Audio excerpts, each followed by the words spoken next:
When you want to edit a content item in Content Studio, you have 4 options. Double-click. Select and click Edit in the toolbar. Right-click and select Edit.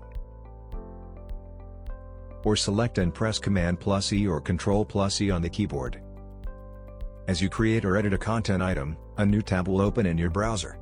The content editor consists of an action bar at the top, a form panel to the left, a preview or page editor in the middle, and a context panel to the right. The form lets you create and edit the content. The preview lets you preview your content. And the context panel lets you explore details, version history, dependencies, and more. All panels can be resized, collapsed, and expanded.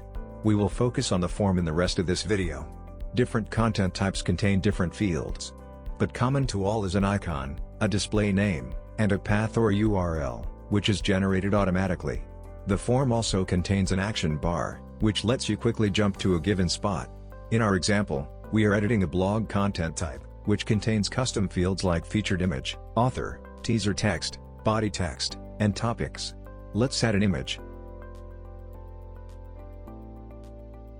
and some paragraphs. Before saving, we can see the changes in the preview panel, or press preview in the action bar for a full screen preview.